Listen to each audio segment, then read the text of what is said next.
Hi, this is Micornus Phokane, the leader and the founder of Church Governance Solutions. Today I want to speak about some uh, needs or some support that pastors need from their elders. Now, we're talking about the support that the leadership of the church, which are the elders and the elders board and so on, should support the pastor with. And that's very important because we have seen in many churches whereby elders of the church are actually working in contrary to the pastor.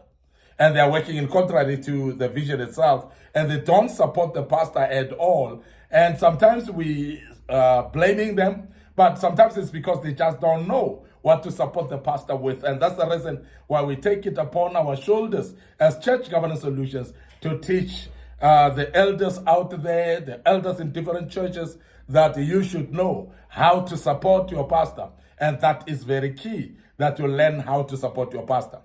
The first thing that you need to look at an elder in the church is being available at all times when the pastor needs you.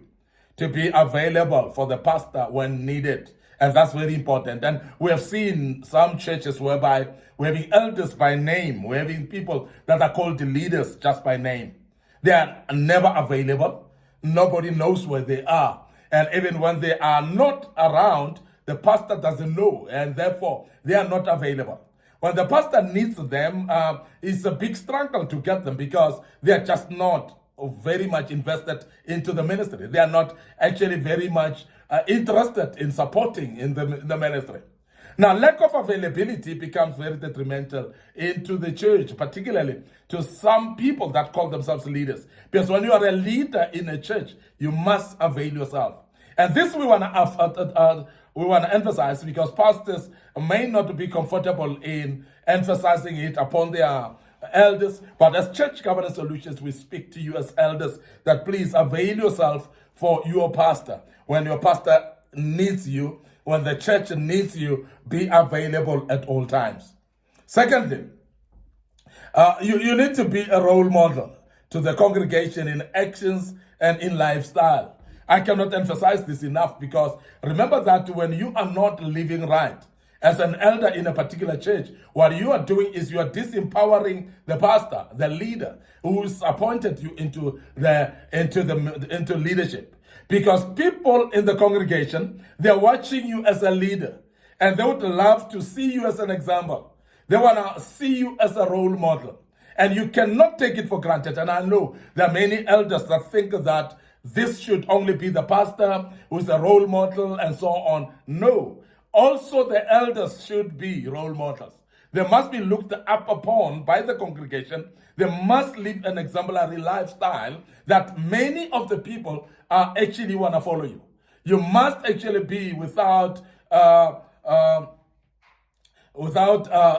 something that the people can point at. You must be you must not be in a situation whereby your life is actually suspected and your life is being talked about. So it's very important that we emphasize this because as a leader in the church, the congregation is looking up to you, and therefore you need to be exemplary at all times. An exemplary life is very, very important. Now, the other thing is being exemplary in commitment as well. Because you may be saying your exemplary lifestyle and at home and so on, but you need to be committed in the vision as well. Because remember that if you are being appointed as a leader, you are therefore an example or a role model that people are looking up to when it comes to commitment. And I've always said as Church Governance Solutions that where leaders are not committed, members cannot be committed. And sometimes we blame the members for not being committed in a church, but we don't scrutinize on whether the leaders are committed.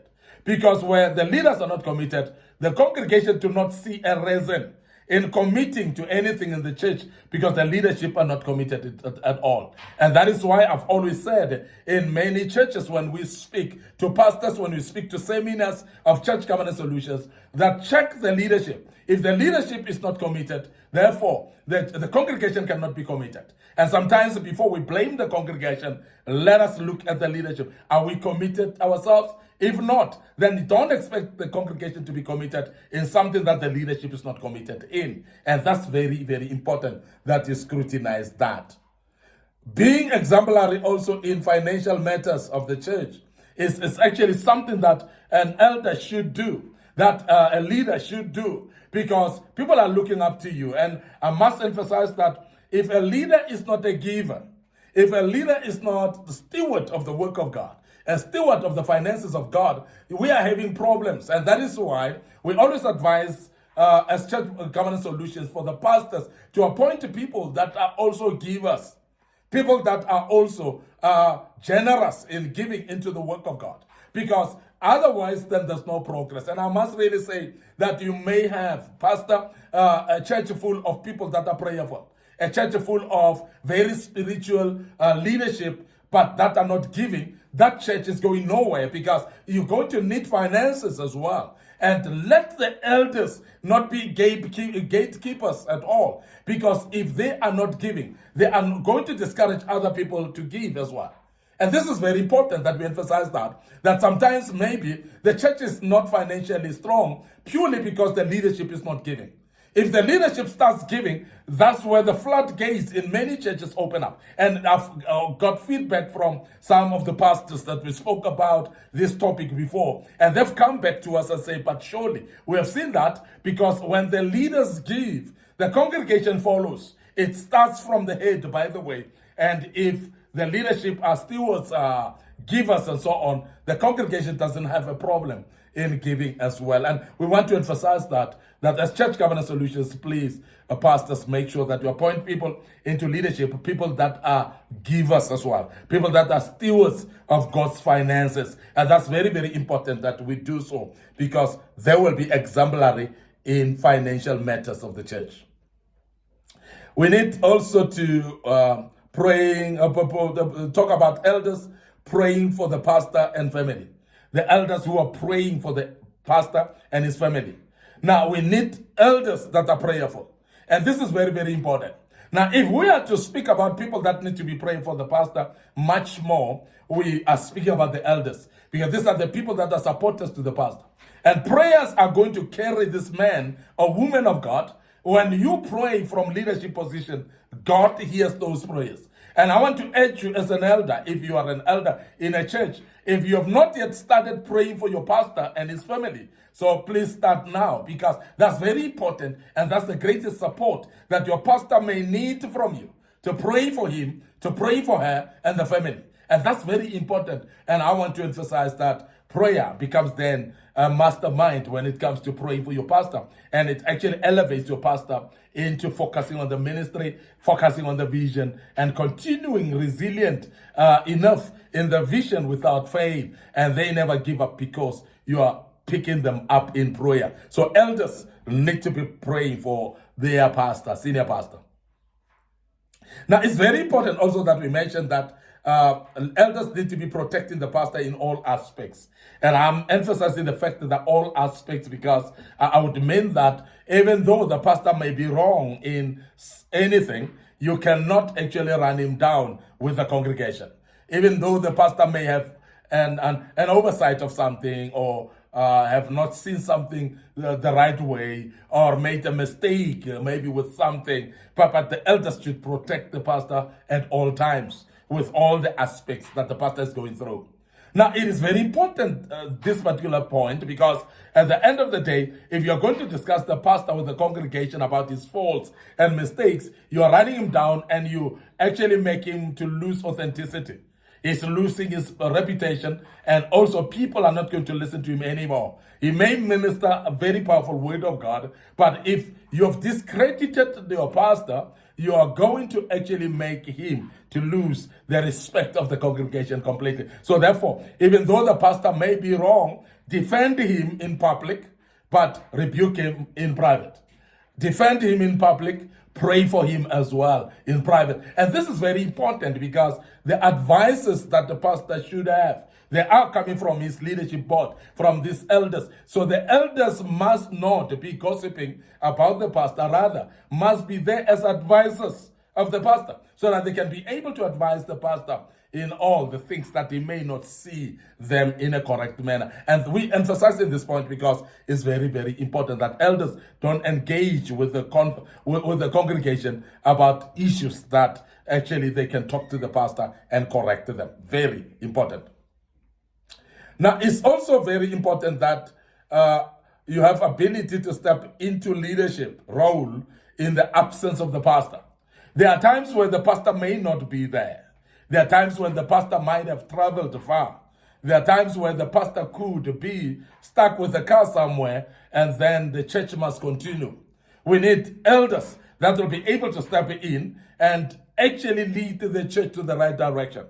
And sometimes we have seen this as well, particularly in churches. We've spoken as Church Governance Solution about how to deal with leading the church as elders after the pastor is deceased, because we've seen churches that are actually struggling to lead the church with the eldership after the pastor has been deceased. That's the topic of another day, but we want to emphasize that when the pastor is not available, whether he's deceased or he's alive, it's very important that the elders are able to provide the leadership in the absence of the pastor, and that is something that we need to emphasize as well.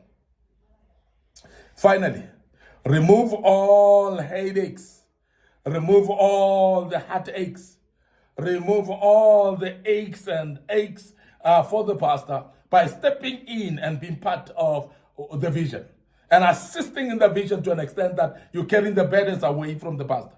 Let the pastor not die with his boots on. Let him not die at work on duty, because you are not there to provide support. And I want to emphasize that as elders, rise up and provide support for your pastors, because that is something that they need. So please step in where they need your help and support them at all times. I want to end up here today, your host, Micornus Phokane.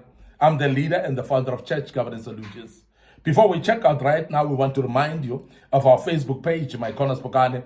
Remember our Facebook page, Church Governance Solutions. Yes, we're having also a YouTube channel under Young Men Empowerment Forum. So please subscribe to the YouTube channel and make sure that you click notification buttons in all the platforms, including our TikTok account, or of course, that is under Micornus Phokane. So make sure that you follow us there. You like that page, share it with WhatsApp to other people. Make sure that you tag others to this video, and the good Lord will bless us as you do so. Allow me to check out right here and say, hey, until tomorrow. Cheers for now.